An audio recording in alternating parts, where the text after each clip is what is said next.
Hi everyone, it's Dr Kumari Valentine, clinical psychologist. Welcome to my podcast. If you're new, then thank you so much for listening, and I hope you will find the material interesting and useful for your healing journey. If you've been listening for a while, then thank you so much for being part of my world.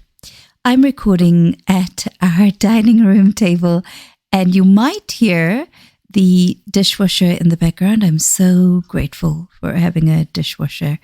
I can remember life way before dishwashers were a thing. So I'm here. I usually record in my nice quiet office, but I am just keeping a wee track of a few things, including that the toddler has another round of ear infections. So hopefully this term, now that we're in spring here, hopefully we have fewer bugs around. We had a really terrible term last year with the bugs. So this podcast I had in mind for today, which is the day after Halloween. Happy Halloween, if that is something you celebrate. I'm not sure if we say happy Halloween, but there you are. I hope if it is something that you do, I hope it was fun for you and those you're with. In my family of origin, All Souls Day and All Saints Day are important traditions, and quite a quiet tradition, just an awareness. But my husband's Polish culture actually acknowledges All Saints Day, or Souls Day, in quite a big way, with the visiting of graves, the tidying of graves, and paying respect to people who've passed. And that got me thinking about a few things, including that I owe a lot to my mother's mother, my maternal grandmother, who was regarded by many, including by our family, as a really amazing woman. She was the youngest of a number of kids, and so only went to primary school. And she earned 5 cents when she worked. She worked in Sri Lanka as a weaver of chairs. In Sri Lanka, as in many Asian countries, there's a lot of rattan furniture. And she would weave chairs, and she would get 5 cents per chair. And she used that to send all 3 of her children, including my mother, to university. And I think it's remarkable that given her culture and period of history, that she thought this was so important, and that she treated my mother, or gave my mother the same opportunities as her sons. And it is thanks to my mother's education that my mother and then parents were able to leave Sri Lanka to look for a different future. So I always get this question, where are you from? And people are very surprised when I say I usually say I'm from Dunedin, because this is where I've lived the longest of anywhere, and I just think Dunedin is the best place in the world.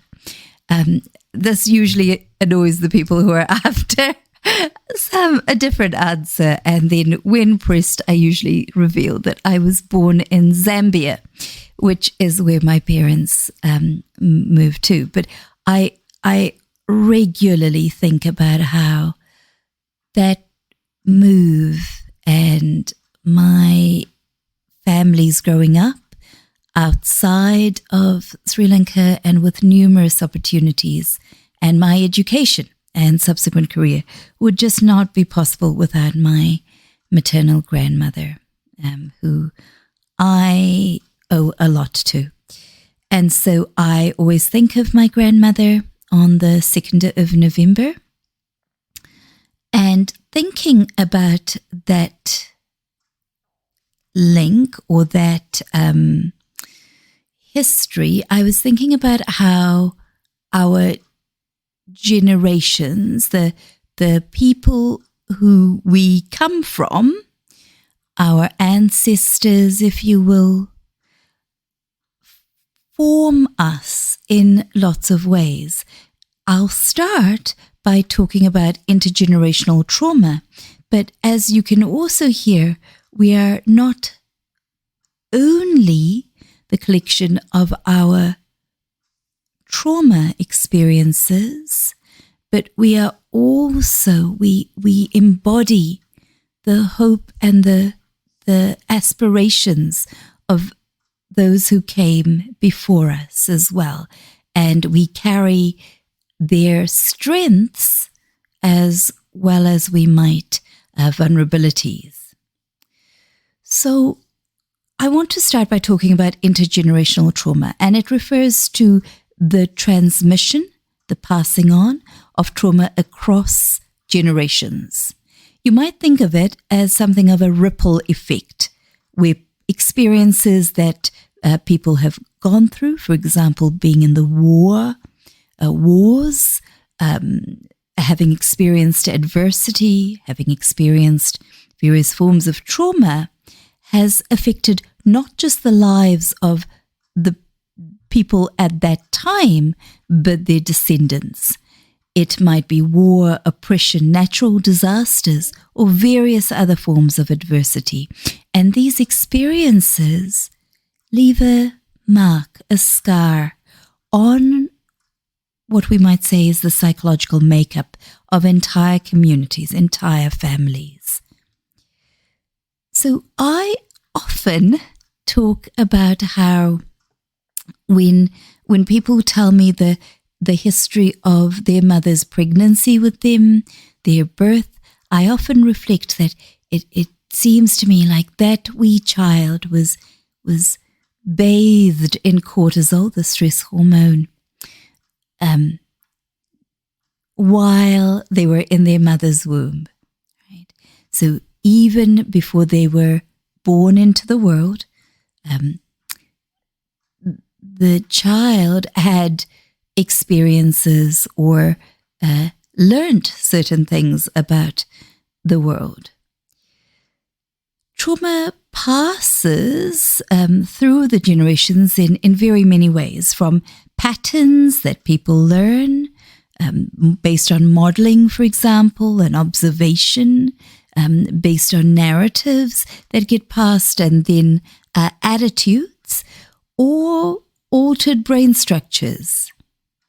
So people who survive might pass on their trauma to their children through their behaviors, their parenting style, and the very environment in which they raise their children. Or I would also say the environment they can access, because it is very hard when you are in poverty to not to break that cycle and to have different options available to you. So trauma can affect family dynamics, how family members communicate with each other and the world, and their coping mechanisms. So a coping mechanism I frequently notice in families is about the difficulty acknowledging, validating, and even labeling emotional states. People might talk about a family culture of sweeping things under the carpet, or saying she'll be right, or in some way invalidating, minimizing, ignoring experiences. You may have heard about epigenetics. So this is the idea that certain genes can be switched on or off depending on what is present in the environment. We used to have a view that it was nature or nurture, that genes were in some way destiny, you were born with a set of genes, and that made you vulnerable to certain things. For example, your parents have depression, and so you are extremely vulnerable to depression, or you have your parents had diabetes, and you are highly likely to.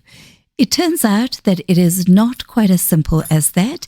And while it is true that different issues may have different kind of biological underpinnings, what has become clearer is that it is a case of certain genes being influenced by the environment that organism is in. So trauma can leave marks on our genes and potentially affect subsequent generations. And some of the genes involved in stress and trauma are linked here. These inherited changes in gene expression then predispose descendants to stress-related disorders or altered responses to the stresses themselves. But it is not doom and gloom. Even bringing light to the matter, I like to use the phrase bringing things out of darkness, bringing words, knowledge, compassion, a vocabulary, a willingness to change can break the cycle.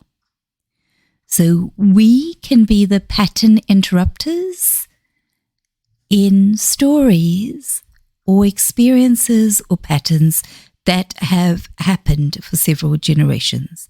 Recognizing interpersonal trauma can be a really powerful and important step in the healing journey. By acknowledging the origins, individuals and families can work towards changing the cycle, breaking the cycle.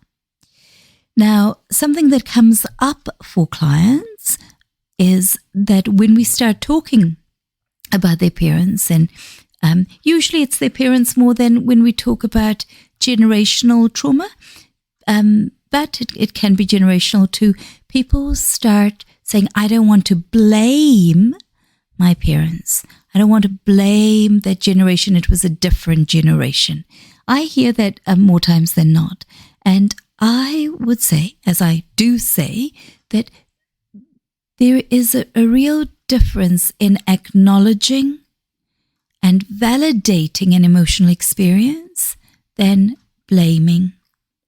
The risk when we invalidate our own experience, or we see somebody else's, we view somebody else and minimize their role, is that we ignore our own needs and minimize the experiences that we, especially our younger selves, might have experienced. So validating our experience, seeing the pattern, I think is vital. Healing also extends to a community level. So acknowledging historical trauma, fostering this culturally sensitive environment is important. And that is about cultural identity, storytelling, language, rebuilding a sense of connection, belonging, and resilience within communities that have been affected by generational trauma. I grew up in South Africa. I know, I've just jumped from Zambia to South Africa.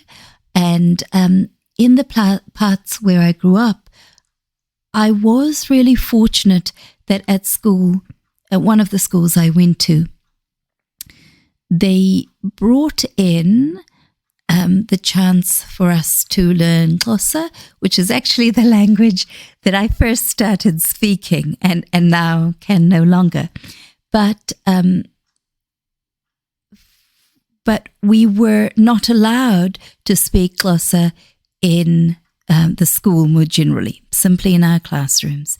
And when a language is restricted, associated with stigma, regarded as second rate, this has huge implications for the development of the psyche, self-esteem, a sense of self, a sense of being able to communicate one's thoughts with ease and know that the external world values that input. So when we see and respect, endorse and support the development of those languages, we're really helping communities and individuals within those communities heal. I also talk about how the context that trauma occurs in is important. So it is not simply the action that happened, for example, abuse, but the context in which it happens. For example, were parents validating or invalidating? Was it easy or hard to talk about what happened? Was there anybody interested? But there's also a broader context here, a cultural context. For example, a set of norms or beliefs that it is okay to hit children, or that it is okay for women to be treated differently than men. Now, those kind of cultural narratives set the context and contribute to the beliefs that people have that get in the way of healing trauma. So, talking about healing, dealing with intergenerational trauma brings us to talking about self-care, building resilience, building support and connection, for example, through therapy, support groups, or ways you connect with others, your own self-reflection, and helping that nervous system feel safe. Your nervous system may not have really felt safe. The nervous system that you carry from your ancestors may have been a nervous system that had to survive, and you are the end product of that survival. But now perhaps there is the opportunity to do more than to survive and to actually thrive. So intergenerational trauma is a very complex phenomena. Generations far beyond those involved in an original traumatic event are connected. There is this line passing through you. I started talking about intergenerational strength, and I think this is where I want to link back. So while it is true that there is intergenerational trauma, there is also intergenerational there are intergenerational resources, strengths, assets, characteristics, connections. You may think back to qualities of a relative you know about and recognize some of those strengths in you. And having that connection through time builds a stronger sense of you as a person, you as a whole person here with a presence through time and space. Okay, I'm going to stop here. Head to bed. Check on the kids, head to bed. I hope you found that useful. I'm really interested to hear what you thought. Whether you have any questions, it's often questions or conversations that I have that prompt me into thinking what I'm going to be talking about. So I would love to hear from you. A reminder, talking about that resetting of the nervous system, that I have a resource around 5 strategies I routinely teach and use to calm the nervous system. I will try to link it in the show notes. If I don't, I believe it is on my website, which is www.kumarivalentine.com. And talking about Halloween and resources, I guess our next big stop is Christmas. And I developed a course last year, a very short course, 4 15-minute sections, talking about and helping you develop skills in a stress-less Christmas. And of course, because it is me doing it, I talk about the internal family and the pre-work that goes into setting up boundaries, for example, with tricky people, and how we fortify with rituals our self going into the festive season and interactions with others. So I will tell you more about that soon. Hopefully I'll do a post on Facebook. I'm Dr. Kumari NZ on Facebook. But if you are interested in that, you're also welcome to send me a message on Facebook or through my website. And I would love to, I'd love to share those resources with you. Okie dokie. Okay, so take care. I wish you healing, and I look forward to talking soon.